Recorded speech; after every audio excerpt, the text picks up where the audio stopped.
Hello, you are most welcome to this week's edition of the program Issues of the Moment on MBS TV. My name is Gospel Ede, your host on the show. And you know that the program is a platform where we discuss burning, current, and trending issues in the society from all sectors of human endeavor. And so today we'll be looking at a very, very important sector of our human life, talking about food. Food has become is a necessity to human life.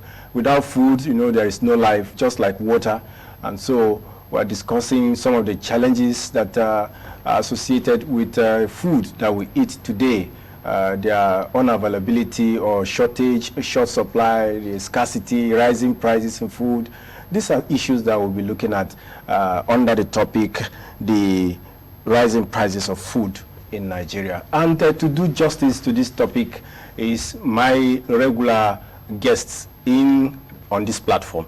Talking about Mr. Joshua Jonathan. He is the National President of Association of Small-Scale Agro-Producers in Nigeria, ASAPIN. He's live in the studio. Mr. Jonathan, you're welcome. It's my pleasure. All right. It's good to have experts in such situations so that they can talk to us in fact and figures. They can also proffer solutions on what we need to do to address the upsurge in prices of food in the country. And so Mr. Jonathan is in the studio, and we'll also be expecting a guest who will join us in the course of the conversation if God's permit. He is in the person of Mr. Angbashim, the Director of Climate Change, Nasarawa State Ministry of Environment and Natural Resources. He'll be joining us. Of course, you know that what we are experiencing today in terms of food shortage or food crisis or rising cost of food has to do with the issue of climate. The climate has really affected our means of production. It has affected so many things, and so it's also one of the reasons why we're having what we consider today or we see as a food shortage and the rising prices in food. And so when he joins us, we shall introduce him accordingly to be part of this conversation. So, Mr. Jonathan, in order not to waste much time, we have an issue at stake, and I know you are more than capable to give us on the spot analysis of what is happening in our markets, in our communities, in our homes. How hungry are we in Nigeria today? This is a laughing matter, but a very serious question. Nigeria is one of the states or countries that have been identified as a hungry country. We have food crisis already, and these are not less than the issue of which we have been going to discuss mostly this day, the issue of climate change. Climate change have impacted so much in the world at large. Presently, the FAO figures stated that 828 million people in the world are already going to bed every night without food. Oh, serious. And then there is 345 who is also facing already very acute situation, which can result to even famine. So the world at large is facing a serious food crisis. But the issue is mostly the issue of what causes these issues of the food rises. The number one issue is the climate change. The number one issue is the climate change.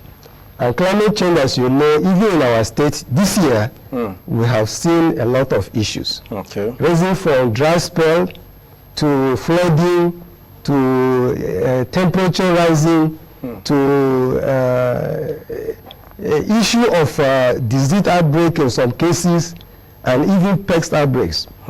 So it is a serious issue that we need to face it head long. And I want to say that Nasarawa State is very strategic to Nigeria.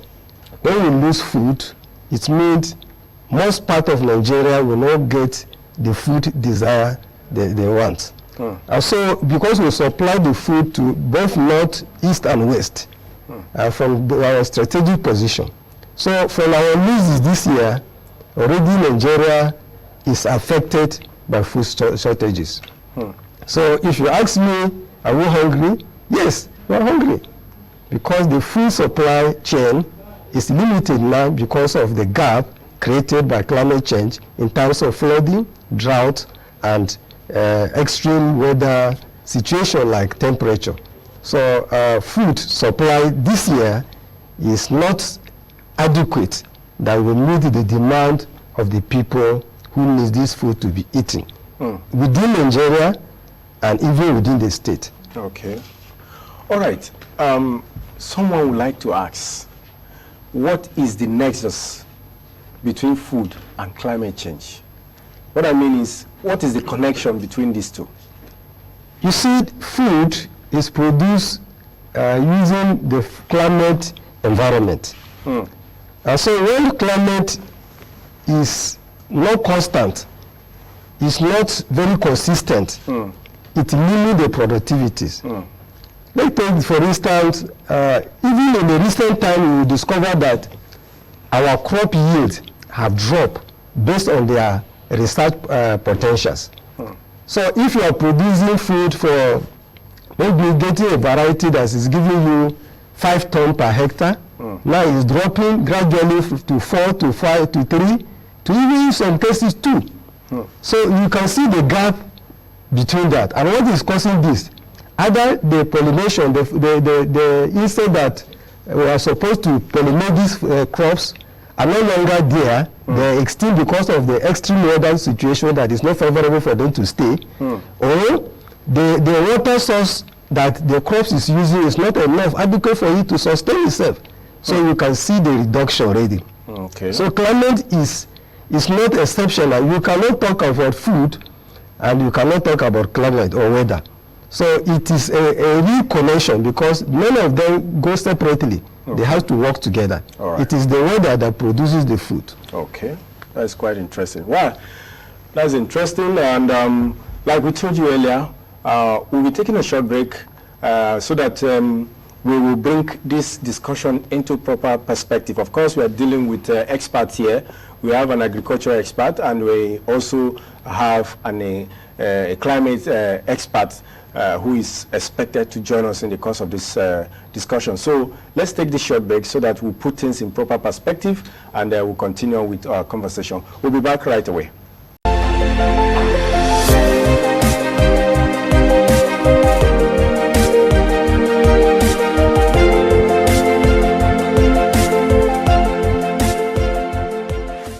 Quite excited to still have you back. The program is Issues of the Moment, and like we did say, we have 2 gentlemen who are meant to discuss this the issue at stake. We'd like to welcome officially Mr. Angbashim Y. Ishaku, the Director Climate Change, Nasarawa State Ministry of Environment and Natural Resources. You're welcome to the show. Thank you. All right. Like you have been following, we started the discussion with Mr. Joshua Jonathan on whether Nigeria is hungry or what is responsible for this. Of course, he told us what is happening, the nexus between climate change and the current reality of food shortage in the country. Now we have the Director of Climate Change. We have some conversation before you're coming. As an expert on climate change, yes, can you give us a bit of highlight on what climate change is doing to our food production? Climate change, we start with what is climate change, a very brief aspect of it. Then I'll go into the relationship with food production. All right. Issue of climate change, you find out that is a change in weather condition over a long period of time.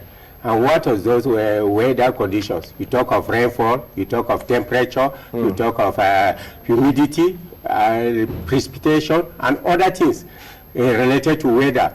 Over a long period of time, you find out that these things go on changing.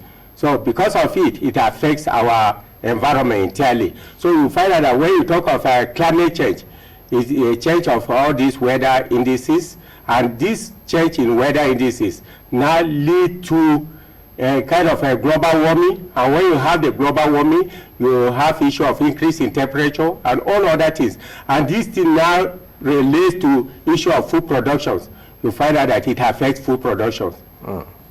But if you look at it, in the past it wasn't like this.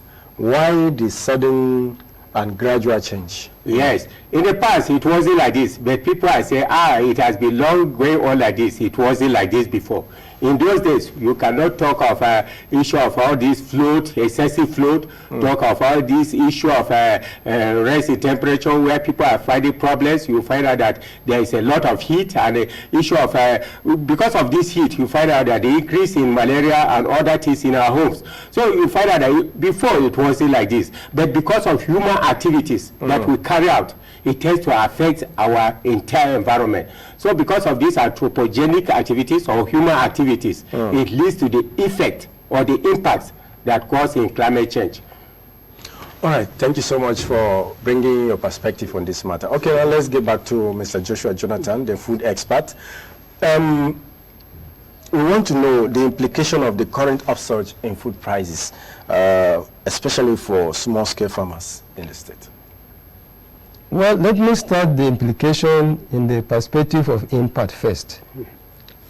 The high prices, you may tend to look at it that is favoring farmers because they are producing and they are getting more money. In the other way, the food they are producing is not even enough for them to eat.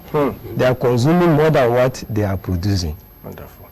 And then you can see that the production system is already going high because the purchasing power is less. The global economy is already telling on us, ranging from the COVID-19, you see people in many countries' economy have dwindled down. And so if you don't have the purchasing power, you will not be able to meet up your requirement for livelihood. And so because the production is less, people are consuming more than what they are producing, the poverty index is increasing. You may be at the average level before, because now you cannot even feed your family, you have reduced down to the poverty level. So you can see that Nigerian poverty level is increasing. So when we talk about food availability, accessibility, people are still accessing food, but they cannot afford it because the prices is high. Because what you have, you cannot buy what you need. So there are various issues that relate to this. People are no longer getting it easy, especially to a smallholder farmer. How does he feel? When you produce less and you are eating more than what you have, and you don't have any other alternative livelihood activities that you are doing. Look at, just take for instance the rural community, which is basically the agrarian or the agricultural relying economy. They don't do anything more than the family they are doing. And then this overnight, the whole thing is dashed up. Look at what's happened in some area, flooded area this year around the state. Many farmers have lost their whole entire yearly investment that they have put in farming. And so how do you want this kind of people to start again? It is impacting very, very highly on them. They may not be able to get even to start again farming, even if they have the strength and the health to do it. They have to rely on support elsewhere to be able to do it. And so the economy is already dragging them. And so the smallholder farmer is more impacted, is more affected, because that is the only way he survives. That is the only way he survives. So it has affected him, the vulnerable community, the women, the youth, and the vulnerable community. They are already affected. Now, how do they survive under this? There is the need for adaptation strategy that will have to be coming in because it has happened. We cannot mitigate it now because it has happened. We have to adapt to talking change the about situation. adaptation. What should they do in terms of in order to adapt? What are the new strategies? Well, for us in the state here, we have not developed so much to rely on dry season farming, like talking about the irrigation system or changes of activities. Because like I say, very few jobs of non-agricultural is existing in the community, in the rural community. Unlike the internship, you have various trades that you can switch in easily. But in the rural community, there are very few non-agricultural jobs that you can do. How many of them can do that? Even if they fit in, they may not get it as stretched as it. So the best bet is to support the dry season production, to come back life again, to increase their food productivities through dry season farming using irrigation. And that means that their landscape, they also have to change a method of using the landscape they have. Because like my brother have said, the activity as human have created a lot of changes in the global warming. And then if we are not checkmating this activity within our landscape, where people could just use water anyhow, this water is very scarce and people use it anyhow. We put, it's not only farmers that use water, animals producers also use water. There are other industrial uses that water is being used for. So we have to come on board to plan our landscape production system, where everyone will have a space to do at a particular time, so that people will not just jump into the space anyhow, but we will use it based on plan we have, so that we can maintain the environment for future uses. Okay, that's interesting. Let's also talk to the environmentalist here, the climate change expert. You know, he talked about supporting or promoting irrigation farming or dry season farming. I don't know. In most parts of the state, it's not all part of the state that can sustain the issue of irrigation. One, because of maybe availability of water, and secondly, maybe because it's not just part of some people, understand? It's not part of certain people. So, climatologically wise and environmentally, how do such people cope if we are to, adapt, like he said? Man is born to change, because you cannot just say you stick to one system and you are not progressing, you continue on it. If we say we'll just be depending on rainy season farming, it will not help us. Just as my brother has said, we have to adapt to dry season farming. And when you talk of availability of water, we know that some people, they have water, although the rivers are dry now because of the climate change. We still have some that have the rivers, they live along the riverbank areas, they have to engage in it. And what we need to do, again, is we have to go into issue of seeking boreholes, digging wells, where we can get water to carry out irrigation. Okay. It's not necessary that you must use rivers and streams. Okay. But we can embark on digging boreholes and wells, whereby we can use it for irrigation purposes. Okay. And apart from that, issue of water harvesting, just as you have said, many of us, we don't know of water harvesting, and we are show a kind of nonchalant attitude towards it.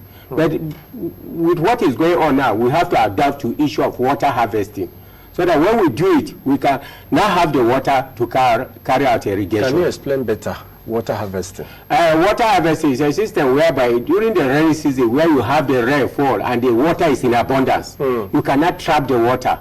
And you trap the water, you can store in the tanks and whatever. And whereby when there is no rain, there is no water, you now use this water for your irrigation purposes and other purposes. Okay. So this is what is referred to as the water harvesting. Okay, Mr. Jonathan. Yes, sir. Let us know those who are mostly affected by this situation now. Talking about shortage of food between women, youth, the vulnerable people. Let's know the category of people who are mostly affected. Well, human beings are all affected in one way or the other, but the most vulnerable, those who are most affected, are the women and the youth and the vulnerable, the disabled. You can see that why women are mostly affected is that because if you look at the agricultural activities, engaging women in activities of agriculture, they are the most populated involved. And so when you have a heat, like the surgery we have this year, changing of planting pattern, farmers have to go and plant how many times? 2-3 times. It means they are already affected. Mostly they are women. Farmers, the other male counterpart has large-scale farming. When you see these women, they use between 2-3 hectares, which is a small level farming system. And so they are the most affected. But the community entirely is also affected because of the shortage of the food. If you can, even if you have the money, you may not be able to buy what you want. So you can see that at the community level now, they have changed alternative feeding system. Okay. The alternative in the sense is that they have used the less expensive food to alternate for the higher expensive food. Like? Take for instance, the rice now is very costly. Very, very. But you can take potato, 200 naira, you can go and buy potato and start eating. And you can see that people are already adapting, building resilient towards the feeding system. Okay. Because of our food system that have flooded by, disrupted by the climate issues. Okay. So we are changing alternative. We are also building resilience in terms of our feeding system, and we are also looking at the national food system entirely. Because the government have to change their pattern of policy that will now be favorable to smallholder farmers to build their resilience and then also their capacity to adapt to new situation that we're looking for to have. Okay. That's interesting. Okay, now, Mr. Angbashim. Yes. What other alternative or mitigation strategies should we put in place to cushion the effect of climate change? Well, we have mitigation strategies in order to cushion the effects of climate change. You can embark on a kind of agroforestry practice whereby it will help in you farm as well. You have your trees along the farming. Okay. So that as you are producing the crops, the trees are there.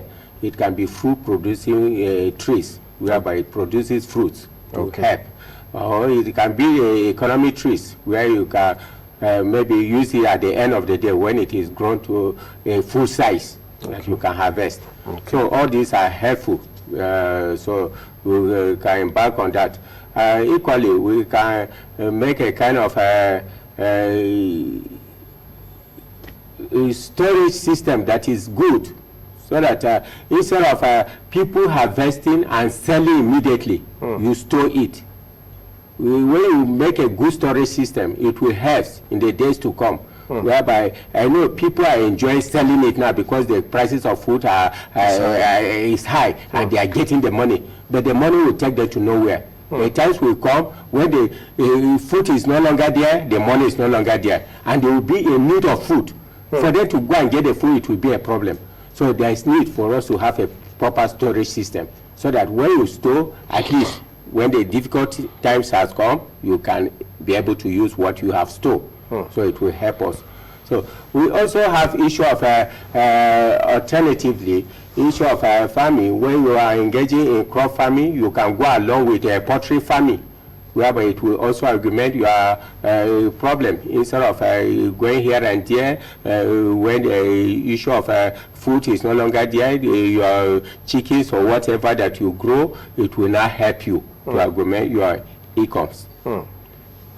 Okay, one area that I would like you to shed more light is that when you plant, during planting, it is expected that you clear the land, and possibly if there are trees, there are grown, whatever trees, you need to clear them so that the crops you are planting can have a free space to grow and whatsoever. But you talk about planting trees side by side, farming. Won't that affect the crops? Yes. Well, when you say you are planting trees along with the crops, it doesn't mean that you put the trees to cover the whole farm. But you have trees alongside. You have some, you give gap. And some trees, they are very useful, even in the course of the farming. Okay. When you talk of if you are cultivating yams, where you have a locust bean tree, yams grow very well under the locust bean tree. So when you have it in the farm, it will not affect the production of your yam. Or when you have even the other bigger trees, you give space. So by the time the leaves fall, those leaves will form as a form of manure. So you make it in such a way that the shades will not cover the whole space. Okay. And at times you can trim off the big trees. So when you trim it up, it will still provide for sunlight for the crops you cultivate. Okay. So when you destroy the whole plants, the whole trees in the name of farming your crops, you find out that you are destroying the land. With time, just as we have talked, the flooding, the erosion, it will come and wash away the soil, and you find out that you have problem because the soil will no longer be fertile. The top soil that is has the manure will be washed away, and even the farmland itself will be washed away by flood and erosion. But by the time you have those trees, it will curtail the issue of flood and erosion in the farm. Very interesting. Okay, Mr. Jonathan, he talked about something about farmers selling crops, selling their food, their crops because of the money they get now and the rest of them. As an expert, what advice will you give to our farmers who are harvesting currently? Well, my advice is that, like you said, we should be very careful the way we are selling our food. I mentioned earlier that what you sell today, you cannot buy it tomorrow with the same amount. And because the prices will keep on escalating. Yeah. So if you sell what you will feed with your family today, it means that you are going to look for higher money or more money to go and buy the same thing tomorrow, which is already putting you into poverty depredations. So we should be guided. We should first and foremost maybe calculate how much food can we take for this period with my family, and make sure that we keep it. And then even if we are selling, we will space our sales. Because what farmers are doing now, somebody will harvest the whole thing, and then somebody who has money will carry the money in the bag to the farm, and then will take the whole crops from the farm. He doesn't even go to his house. Which is very pathetic.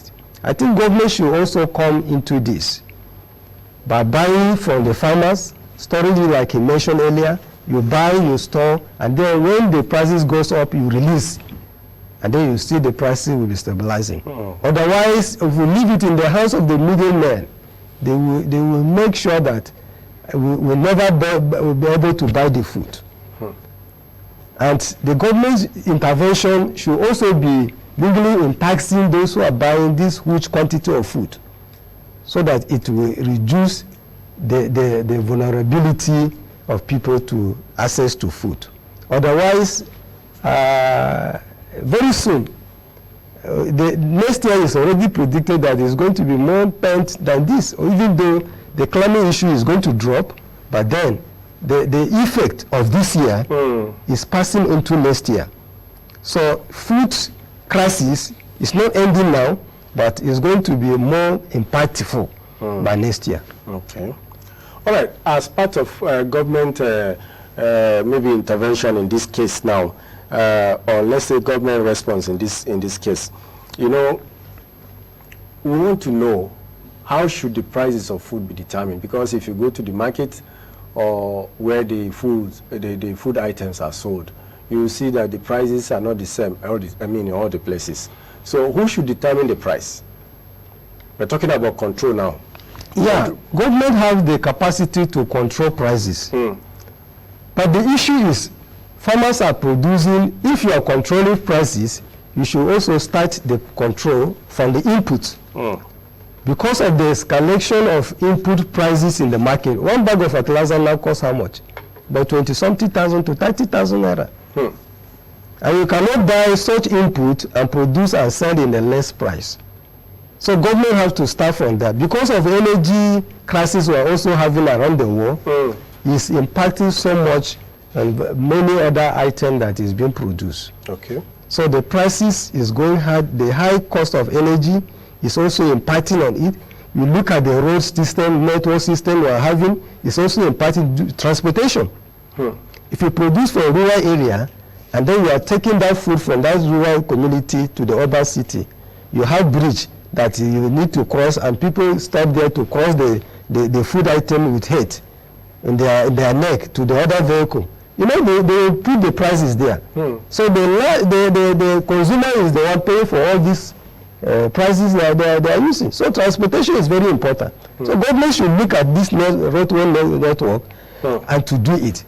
One of the things that I didn't mention well during this discussion is the issue of the farmers' herders clashes. No, we are going to get to that. We're going to get that. We'll get to that. Okay. Now, when you talk about this food that is coming from the villages and is passing through, and we are not utilizing it well, the government should come in time of supporting to the rural farmers to be able to produce, enhance their capacity to produce. Yes. In terms of leveraging and giving grants of inputs to farmers.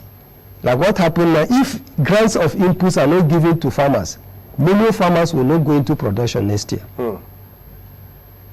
And they are the livelihood of the nation, because these small farmers are the ones producing, feeding the entire nation. Yeah, like you said, I think I was made to understand that there are some companies like Olam, Olam Farm, and some other multinational companies that are operating within the country and even in the state here, that they do give farmers some inputs, some money to go into crop production, and after that they still come and buy and still give you money.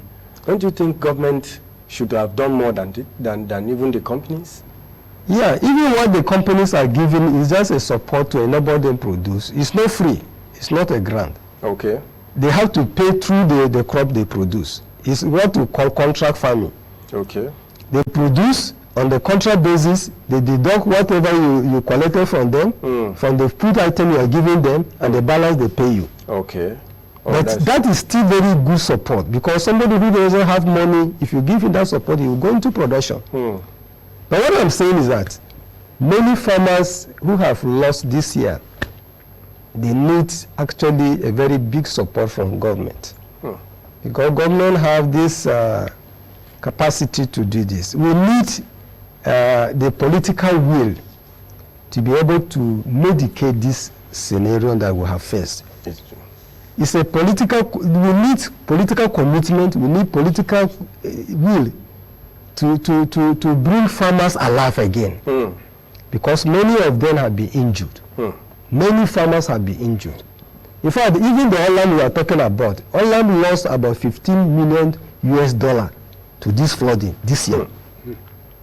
If Olam alone lost this 15 million, look at other communities that have faced these flooding issues. So it's a very huge loss.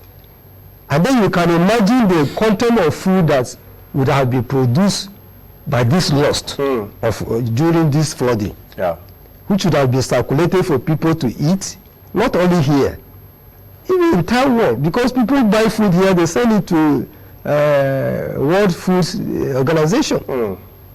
And the whole global now is asking, how do we feed our population? Wow. How do we feed our population? We need for this year, we needed 22.2 billion US dollar to finance food system for the world. But do you know how much the World Food System got? They have less than they got 2.5% of that total amount. That is grossly inadequate. Very grossly inadequate. Wow. And because many countries cannot support again because of the pandemic, the economic crisis they are facing, they are lost. So it's not only government now. Like you say, the multinational companies, they should be supportive, even well to be individual. Okay. They should give their support to smallholder farmers to produce. Because all of us will face these catastrophes if we don't take action now. Exactly. All right, thank you so much, Mr. Jonathan. I will be taking a short break so that we enable those who are watching us to make contributions in the course of this conversation. So, issues of the moment, we'll be right back with my guest in the studio. Joshua Jonathan is the National President, ASAPIN, and Mr. Angbashmi Y. Ishaku is the Director, Climate Change, Nasarawa State Ministry of Environment. I will be back shortly after this break.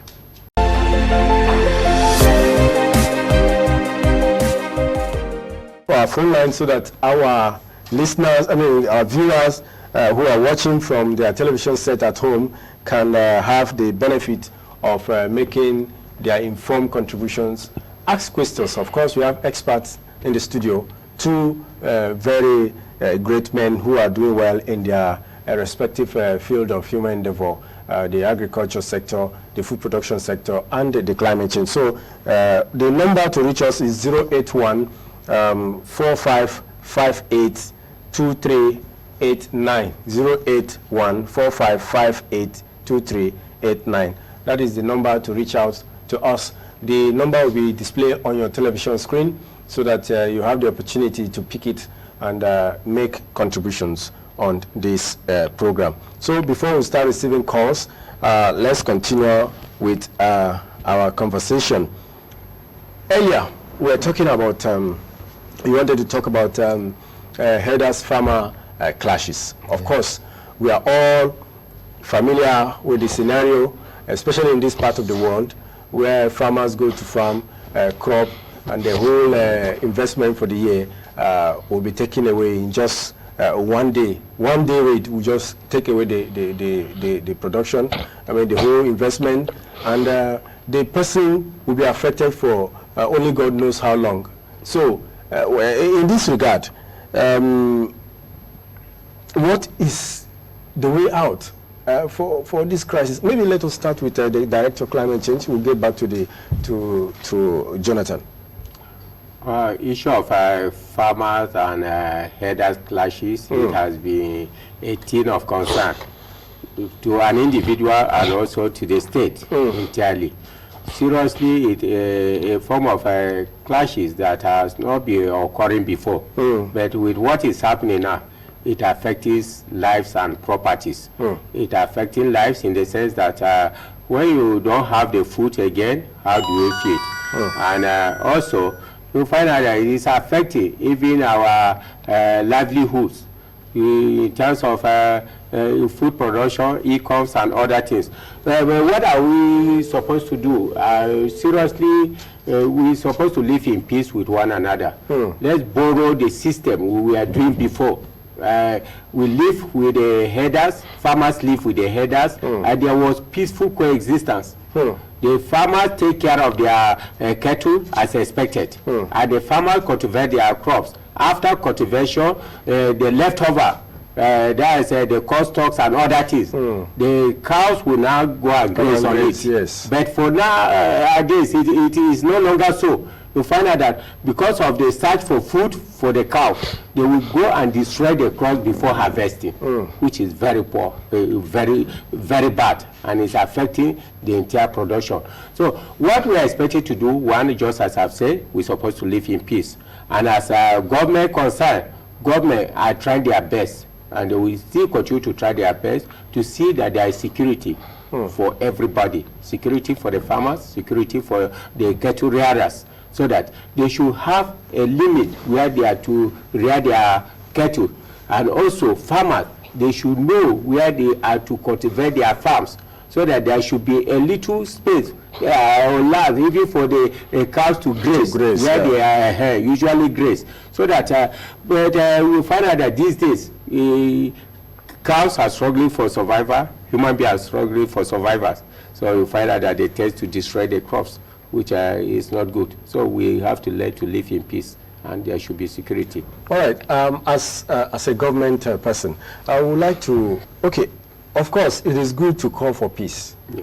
But government should be able to take measures that will, as you know, government is the security, it provides the security, is the watchdog of every society. So what are those extra things that you think government should do so that if somebody is going to commit a crime, he can be nipped in the bud? For the government on their part, I think they should create room for dialogue between the farmers and the headers. They should dialogue together. We have our traditional rulers here that are at least very helpful because they are the domain where these things are happening. Exactly. And they can easily identify the culprits and call them to order. And the government on its part, there should be regulations, and these regulations should be enforced. Not that we should just have the regulations and keep it aside. So when you have the regulations, you should be enforced. Okay. So if it affects the farmer, they should deal with the farmer. If it affects the headers, they should deal with the headers according to the regulations. Okay. Okay, Mr. Jonathan, talking about clashes, you know, I do know in those days, like where I came from, I grew up to see, particularly this crop, the yam is one of the common food crops that you find around, and it's not a challenge at all. People rely on it heavily, one, for their income generation, for feeding and the rest of them. But those products are no longer available. And so many other things as a result of this same thing. So, from your perspective, what do you think should be done? One, to prevent these continuous clashes, and secondly, to restore those years of bumper harvest by farmers. For those who have lost their yield, we have lost their means of farming and the rest of them. Well, let me say this, that the headers farmers clashes could have an end if the government have the political will. I'm saying this in all sense of responsibility. One, you will discover that if you go to terms of insurance, they will tell you that they don't have insurance for headers damage crops. And you will see that government is always, like he said, they are trying in terms of having dialogues and put strategy that people can talk to themselves. Yes, we can engage, but we need more than engagement. The political will must, like he said, we have to be putting in place that things must be enforced. Sometimes government will make a policy statement and they will not act on it. But recently, let me tell you what is happening even around the state. There are some crops that are being slashed down for people to eat. Okay, go ahead. And you will see people, nobody will do anything about it because the government is not responding adequately. Even if you send a report to the security men, at the end, you will discover that nothing will be done. And so, how do we go? How do the farmers stand to go? He loses confidence on the system, and he cannot even report anything again. And because of that, it's happening around, they are taking advantage of that to create more difficulty for the farmers. As I'm telling you now, I lost 3 hectares of rice this year, completely slashed down by cattle. Wow. And nobody since then, and they just did that and went free. Even some sorghum were caught part of the field, and they just drop it for the cattle to be eaten. You can see the recklessness that our society is already going. So we must take action. And everybody must take action. People who used to be speaking should be talking. We discover that many people are not talking about the issue we have at hand. The politics is drawing our heads, and then we are not using it to bend to improve our livelihood and our situation. So how do we go? I desire that the government should end this crisis by having a political will. to trace it down, and also to make a strong commitment, because what is bringing about these clashes is all about climate change. Surging for resources. Everybody is competing for these little resources we have. Very well. So government should make a serious commitment towards the global warming, to address it, mitigation policy, and then also adaptation policy, addressing this issue long, so that people can have a life, designing the life they want to live. Okay. Even the society that belongs to them. Okay. Director, climate change now. Talking about government taking steps towards addressing the issue of climate change. So we'd like to hear the impact of your ministry in on climate change campaign. What are those things that you people are doing differently to sensitize people to mitigate the impact of climate change? The ministry is trying our best. We know that we, apart from the sensitization that is going on, we have trees that are being distributed. So we even encourage people, they should come and collect trees to go and plant. Okay. So you find out that these things will tend to help in terms of climate change mitigation. So when you plant the trees, you nurture them, it will help in the days to come. So we also tend to discourage the issue of deforestation, whereby people will go into the bush, they will just be cutting down the trees, destroy the plants without replacement. So there is policy when you cut one, you have to plant not less than 3 to 5 trees. But many people are not obeying that. They will only cut and go their ways. So you find out that all these things are tend to affect the issue of climate change. But when we try to put these things in order and people obey it, you find out that it will reduce the rate of climate change that we are talking about. And we strongly talk about the charcoal productions that people are engaging on. We know it's a kind of a livelihood that some people live upon. When we tell all right, let's talk to this caller. Hello. Good morning. Can you tune down the volume of your television? Okay. Have you done that? Yeah. What is your name and where are you calling from? My name is Khadija Mohammed. Khadija Mohammed, from where? Okay. What do you want to say? I mean, what is your question? Hello? You don't have anything to say? All right, thank you so much. Okay, maybe the time is not really on our side. Can you quickly summarize what you have to say? What I will tell people is that we should mind the way we carry our activities. Okay. Especially in terms of cutting down trees, in terms of use of firewood, in terms of use of charcoals and other things. So we should be mindful the way we use it, because these are things that lead to the impact of climate change. And when you sensitize people on all these aspects, they will tell you, if you don't want us to use this, what do you want us to do? Or what do we have so many things we can do. When you use efficiency stoves, either for charcoal or for firewood, it reduces the amount of charcoal you consume. It reduces the amount of firewood you consume, and also it reduces the smokes that produce when you use efficiency stoves. And also we can go by a kind of a renewable energy. We know power is not steady. If the power is steady, you can look for an alternative instead of using all these things. Sorry, thank you so much. Finally, maybe your parting word to smallholders farmers in Nasarawa State in respect to what we discussed today. Well, my parting word is that the food prices increase is going to continue. Don't be scared by that.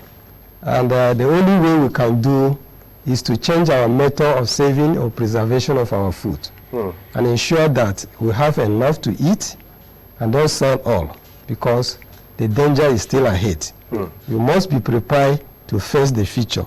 And that is my parting way to the people of Nasarawa State, especially the smallholder farmers. Okay. And you can also change your alternative livelihood as a mitigation for what is happening recently. Don't just depend on farming. Think of any other alternative activity that you can do to generate income to support your family, your livelihood and your family. Thank you. All right, sir. Director, sir, your last one. My last word is let us live in peace with one another. Let us engage in things that will bring development to our land. And let us also look for those things that will reduce the impacts of climate change, which I have already mentioned. Okay. Thank you so much. Viewer, in case you're just joining us, we've been discussing with Mr. Joshua Jonathan, the National President at SAPIN, and Mr. Angbashim Y. Ishaku, the Director of Climate Change, Minister of Environment, Nasarawa State. And this is how far we go today's edition of the program, Issues of the Moment, where we talk about rising cost of food prices in Nigeria. We pray and hope that those who watch us, those who follow the program, will take into account the advices given by our guest today, so that we will overcome the danger that is looming, the rising cost of food, and without food, survival becomes very, very difficult.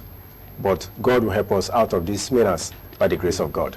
And it is on this note that we'll sign off for today, and urging you to join us next week for another edition of the program, Issues of the Moment. My name is Gospel Ede. We are out of here. Bye.